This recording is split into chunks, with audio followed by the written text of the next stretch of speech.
O último sobrevivente do desastre de montanhismo que matou 11 pessoas foi resgatado de helicóptero do K2. O desastre ocorreu durante a descida de um desfiladeiro íngreme chamado Gargalo, 1º de agosto de 2008. No alto do K2, Cecily Skog viu seu marido desaparecer na escuridão. Num segundo, ele estava escalando abaixo dela. No seguinte, foi engolido por um estrondo tão violento que sacudiu a montanha. E enquanto ela gritava o nome dele, percebeu algo ainda pior. As cordas sumiram, o retorno foi cortado e mais de uma dúzia de alpinistas ficaram presos em um local onde ninguém sobrevive por muito tempo. O vento uivava e a temperatura despencou enquanto eles se aproximavam de um trecho particularmente perigoso da rota, o Gargalo. Então, o desastre aconteceu. Esta é a história do desastre do K2 em 2008 e de como o erro humano, a má gestão e a mão imprevisível da Mãe Natureza levaram ao desastre mais mortal da história do Himalaia. Bem-vindo ao Extreme. No final de julho de 2008, cerca de 25 alpinistas de até 8 expedições internacionais diferentes começaram a chegar ao acampamento 4 no alto dos picos do K2.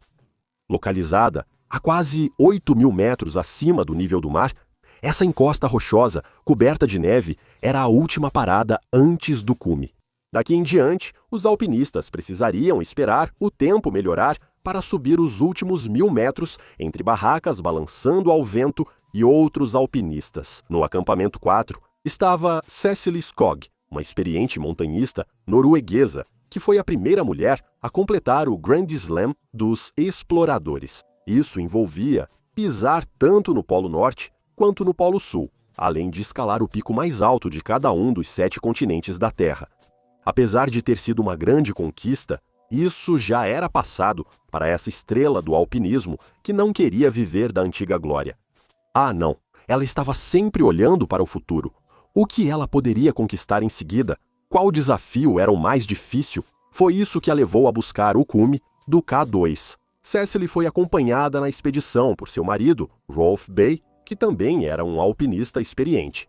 Ao contrário de muitos casais que não suportam ver seus parceiros sumirem por meses para escalar montanhas perigosas, eles faziam isso juntos e adoravam cada momento. O casal prosperava onde muitos teriam medo e dedicou a vida a escalar os picos nevados das montanhas mais altas do mundo. Mas esse não era o plano para sempre. Apenas um ano antes, Cecily e Rolf haviam se casado.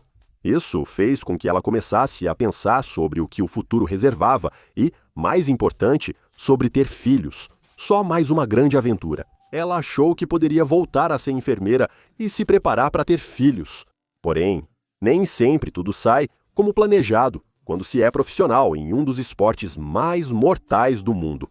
Ela não imaginava o destino que os esperava nas montanhas. Afinal, eles não chamam o K2 de Montanha Selvagem à toa. Localizado na cordilheira Karakoram, entre a fronteira do Paquistão e da China, o K2 é a segunda montanha mais alta do mundo. Ela se eleva a incríveis 8.611 metros de altura. E só o Everest é mais alto, mas o que falta em tamanho, o K2 compensa em puro terror.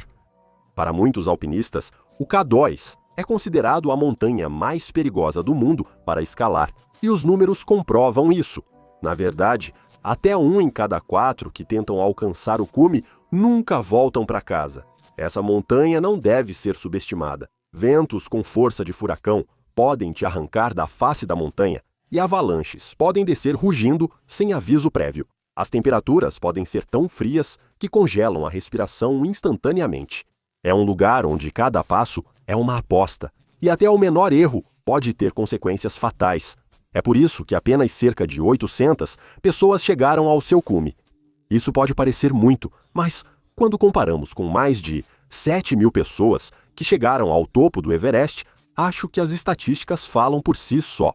Se você é alpinista amador, não vai querer encontrar essa montanha. Cecily e Rolf estavam bem cientes desses perigos enquanto subiam lentamente a montanha em julho. No dia 31, eles finalmente chegaram ao acampamento, 4 ansiosos para tentar alcançar o cume. Alpinistas de equipes internacionais, como França e Sérvia, também se juntaram ao acampamento, aguardando autorização do acampamento base para a investida final ao topo. Antes, porém, precisavam esperar o mau tempo passar. Enquanto Cecily e Rolf estavam em sua barraca, a poucos metros havia outra pessoa no acampamento que mudaria tudo. Um alpinista, cujas escolhas moldariam as horas finais do desastre de maneiras que ninguém poderia imaginar.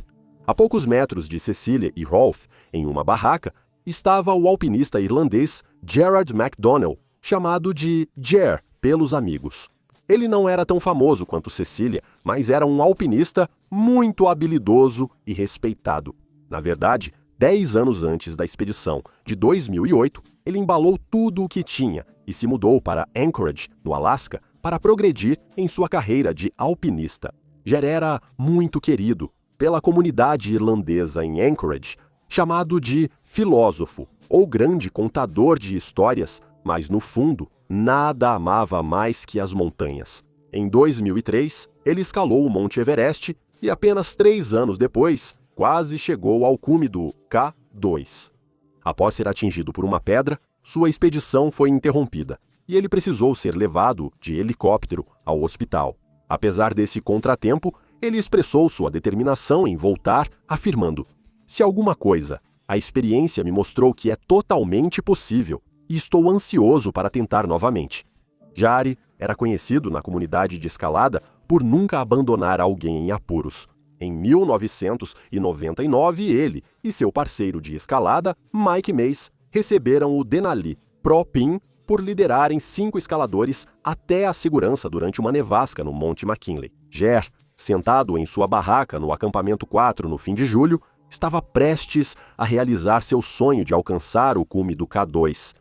Como os outros escaladores, ele precisaria esperar por uma janela de clima favorável. Quando as boas notícias chegaram, a empolgação tomou conta do acampamento. Mas Ger não fazia ideia de que a montanha já estava armando uma armadilha que o colocaria no papel mais perigoso. Um escalador pode fazer um pequeno desvio nesse trem do caos. Se você quiser fazer parte da comunidade extrema, ver vídeos exclusivos feitos só para você, ter acesso antecipado ao nosso conteúdo e votar em enquetes de conteúdo, junte-se a nós no Patreon. Quando o acampamento base avisou aos líderes da expedição que o tempo estava bom para tentar o cume, te vejo lá. Isso fez com que várias equipes de expedição planejassem e trabalhassem juntas para tentar o cume em 1º de agosto. O plano era ajudar uns aos outros, fixar cordas e subir ao cume mais rápido e seguro, mas isso faria todos tentarem chegar ao topo juntos. Uma decisão que voltaria para assombrá-los depois. Pouco antes do relógio marcar meia-noite em 31 de julho, os Sherpas e os Raps já estavam além da segurança do acampamento 4, instalando cordas fixas para guiar os alpinistas com segurança pela montanha. Mas depois de sofrer com o mal de altitude, o Rap mais experiente, Shahin Baig, teve que descer a montanha. Isso foi um grande golpe para o grupo ampliado, já que ele era o único carregador que já havia alcançado o cume antes. Foi aí que as coisas começaram a dar errado, por causa da doença dele. Carregadores menos experientes erraram ao usar corda demais nas partes baixas, onde não era preciso. Além disso, Shahin levou equipamentos essenciais com ele, deixando a equipe avançada sem cordas suficientes. As coisas estavam começando a desmoronar na montanha. E como você provavelmente já sabe, um pequeno erro no K2 pode levar ao desastre. Pouco antes das 3 da manhã, Cecília e os outros alpinistas abriram o zíper das barracas e enfrentaram escuridão quase total, ventos uivantes e temperatura de cerca de 20 graus Fahrenheit. Não sei você, mas eu voltaria para dentro e ficaria perto do fogareiro portátil. Mas para alpinistas como Cecília, Rolf e Gerard, isso era só o começo da festa. Depois de arrumarem seus equipamentos, era hora de começar o ataque ao cume. Enquanto subiam a montanha, perceberam rapidamente que havia corda fixa demais acima do acampamento 4 e pouca para o final da escalada. Isso forçou os alpinistas a recolherem cordas de pontos mais baixos, causando atrasos significativos e um perigoso engarrafamento no gargalo. Mas se você sabe alguma coisa sobre o K2, esse é um lugar onde você não quer nenhum tipo de trânsito. O Gargalo é um caminho íngreme e estreito, localizado aproximadamente 400 metros abaixo do cume do K2, a uma altitude de cerca de 8.200 metros. Acima dessa parte da rota, há blocos enormes de gelo glacial, frequentemente chamados de seracs, que são extremamente vulneráveis a quedas de gelo e avalanches. Os alpinistas precisam passar cuidadosamente por cerca de 100 metros nessa área exposta, que tem uma inclinação de 50 a 60 graus. Apesar do perigo extremo, o Gargalo faz parte das rotas mais utilizadas para o cume, incluindo o Esporão Abruzzi. Isso porque é tecnicamente o caminho mais fácil e rápido para minimizar o tempo gasto na temida Zona da Morte, uma altitude acima de 8.000 metros, onde o corpo humano luta para sobreviver. Isso se deve principalmente à falta de oxigênio. Quando Cecily, Rolf, Gerard e o restante dos alpinistas passaram pelo Gargalo, pelo menos 4 escaladores já haviam desistido, incluindo o americano Erid Meiter e o sueco Frederico Strang. A maioria temia chegar ao cume tarde demais e os riscos envolvidos. Outros temiam ficar presos no gargalo lotado e a queda de uma placa de gelo a qualquer momento. Todas eram preocupações razoáveis. Para alpinistas como Cecily, Rolf e Gerard, isso era parte do jogo, e chegar ao cume da montanha mais mortal do mundo seguia como prioridade. Às 8 da manhã, o sol já havia nascido, trazendo consigo raios quentes. Isso ajudou a motivar os alpinistas, mas após semanas na montanha, o cansaço começava a cobrar seu preço de Cecily. Ela tinha dificuldade para acompanhar os alpinistas atrás dela e, em certo momento, o montanhista sérvio Drain Mandic estava tão próximo que tentou ultrapassá-la. Ele estendeu a mão, se desacoplou por apenas um segundo, planejando passar ao redor dela. E este é o momento que deveria deixar qualquer alpinista tenso. Quando alguém se desconecta a essa altura, isso não coloca apenas essa pessoa em risco, mas também coloca em perigo quem está ao lado dela. No segundo em que ele se soltou, sua bota escorregou, ele perdeu o equilíbrio, tombou de lado e o puxão repentino derrubou Cecily. Com ele, ela caiu com força no gelo, rasgando as luvas enquanto lutava para se segurar. Quando ela conseguiu se levantar novamente, respirando rápido e tentando entender o que tinha acontecido, Drain já havia desaparecido. Ele havia caído mais de 90 metros ladeira abaixo, batendo em gelo e pedras, enquanto desaparecia abaixo dela. Cecily e os alpinistas observavam horrorizados, cientes das baixas chances de sobrevivência. De repente, um deles não acreditou no que via. O corpo de Drain estava se movendo. Ao verem isso, seus companheiros sérvios Predrag Zagorok e Aizoplanik, junto com Frederick Strong, desceram a montanha às pressas, na esperança de salvar sua vida. Mas quando chegaram lá, já era tarde demais. Drain não tinha pulso, e a gravidade de seus ferimentos não deixava dúvidas em suas mentes de que ele estava morto. Os alpinistas sérvios, com a ajuda de Frederick, decidiram descer o corpo dele até o acampamento 4. Foi durante essa tarefa sombria que outra tragédia aconteceu. O carregador de alta altitude, Johan Baig, ajudava os outros a descer até o corpo de Drain quando perdeu o equilíbrio e começou a deslizar. Então, antes mesmo que pudesse piscar, ele desapareceu pela encosta íngreme, caindo para a morte. O K2 fizera suas 2 primeiras vítimas naquele dia fatídico, mas não seriam as últimas. Mais acima, Cecily, Rolf e Ger seguiam rumo ao cume. Devido aos atrasos no gargalo, eles só chegaram ao cume muito mais tarde do que o planejado. Alguns só chegaram ao topo da montanha por volta das 20 horas, bem depois do horário típico de retorno, que é entre 15h e 17h. Dos 25 que saíram do acampamento naquela manhã, apenas 18 chegaram ao cume e, infelizmente, 2 perderam a vida no processo. O primeiro a fazer isso foi o espanhol Alberto Zerain, que alcançou o pico sozinho por volta das 15 horas. Antes de descer a montanha em segurança e passar pelo gargalo antes do anoitecer, todos os outros na montanha não teriam a mesma sorte. Várias horas depois que Alberto começou sua descida, Cecília e o também norueguês Lars Nessa estavam a caminho de volta pela montanha. A essa altura, o céu já estava escuro e a temperatura havia despencado.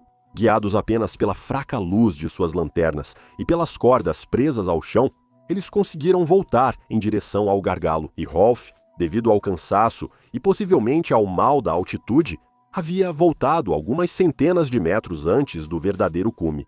No entanto, sendo um marido amoroso, ele decidiu esperar por sua esposa pouco antes do gargalo. Quando eles se reencontraram, por volta das 20h30, os três começaram a descer juntos. Rolf seguiu um pouco à frente de sua esposa e antes que alguém pudesse dizer uma palavra, uma enorme placa de gelo caiu acima do gargalo, causando um caos com um estrondo ensurdecedor. Gelo, neve e pedras foram lançados para todos os lados quando o enorme bloco de gelo se chocou contra o chão. Rolf tentou sair do caminho, mas foi arrastado pela encosta da montanha e soterrado sob neve e gelo. Cecily não pôde fazer nada além de assistir na escuridão enquanto seu marido era levado bem diante de seus olhos. Rolf morreu instantaneamente. É difícil imaginar o horror que Cecily sentiu naquele momento. O choque de perder o homem que você ama em um piscar de olhos é difícil de compreender. Agora, também precisavam lidar com outro grande problema. O gelo que caiu havia rompido as cordas fixas e mais de uma dúzia de alpinistas, incluindo Cecília, ficaram presos na zona da morte. Vários alpinistas entraram em pânico, pois não estavam preparados para descer sozinhos e não tinham cordas para substituir as destruídas. Cada minuto, na zona da morte, aumentava o risco de morte prematura. Cecily ficou dominada pelas emoções naquele momento, mas depois de alguns minutos, conseguiu se acalmar e tentou focar em sobreviver. Ao lado de Lars, ela desceu lentamente a montanha sem cordas fixas. Lars ia na frente, abrindo caminho com seu machado de gelo e crampons, iluminando o trajeto para Cecily com sua lanterna de cabeça. Cecily, machucada e abalada, manteve um ritmo constante, movendo primeiro o machado e depois a bota, em um esforço desesperado para sobreviver.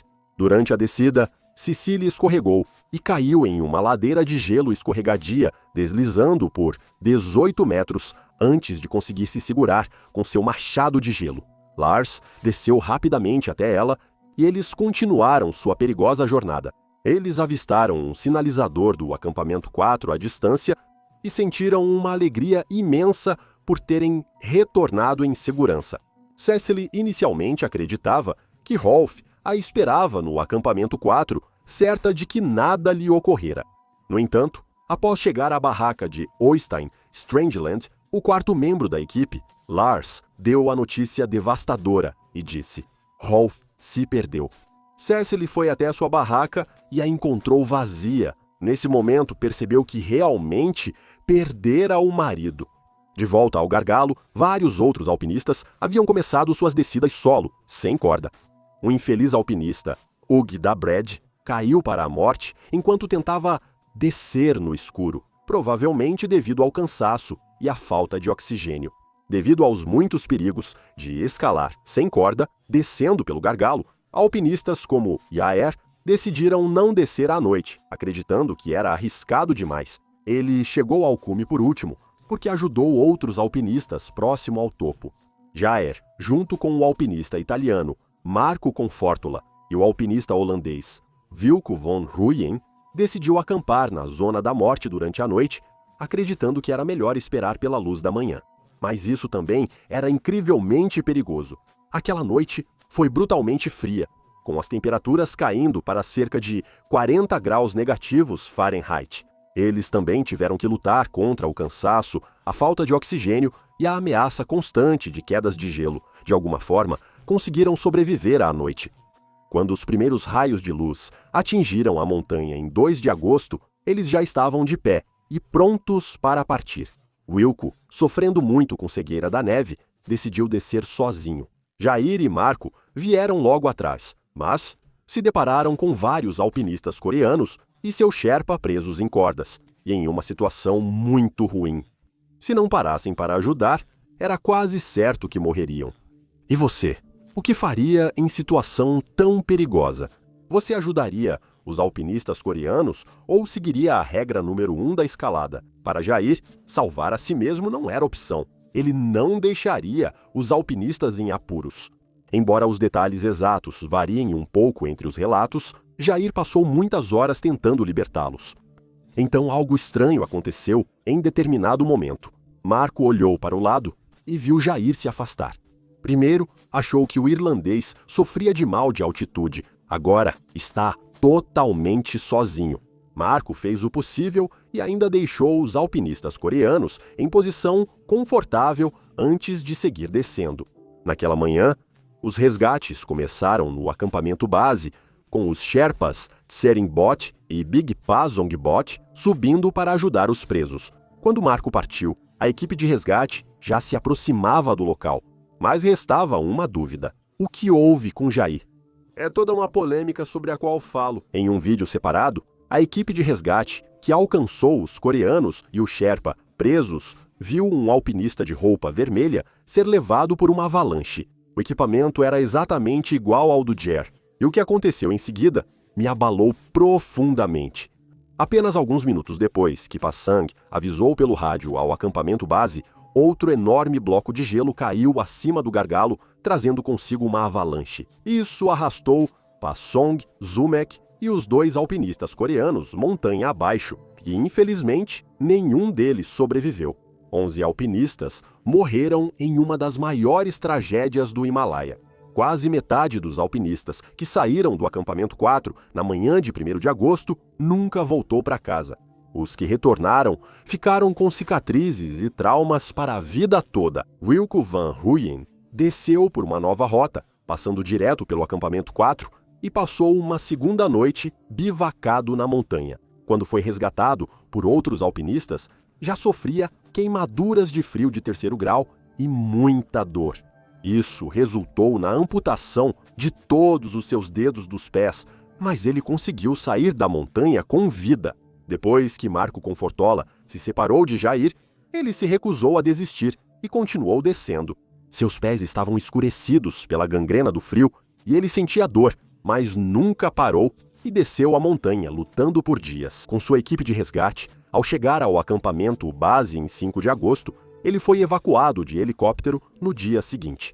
Nenhum alpinista que sobreviveu seria o mesmo novamente. Cecily relatou depois que foi guiada até o acampamento base pelo que acreditou ser a voz de Rolf. Após sair da montanha, ela enfrentou um longo luto e sofrimento. Incapaz de encarar o apartamento com Rolf, foi morar com os pais dele. A perda foi imensa, mas a filosofia de Rolf ressoou com ela. Você não deve apenas perseguir seus sonhos de forma discreta. Deve agarrá-los com as 2 mãos, segurá-los bem forte e tentar vivê-los. Isso a manteve motivada, mesmo nos momentos mais difíceis. Fiel ao que disse, Cecília achou uma forma de homenagear Rolf e sua paixão por explorar.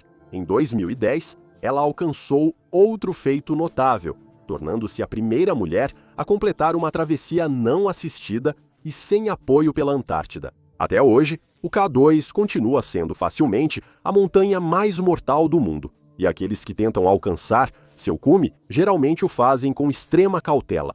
Partes da rota, como o gargalo, são um lembrete constante de que, a qualquer momento, as coisas podem piorar seriamente. Mesmo preparados, às vezes os alpinistas não conseguem evitar a força da natureza. Obrigado por assistir e até o próximo vídeo. Seja ousado e viva com coragem.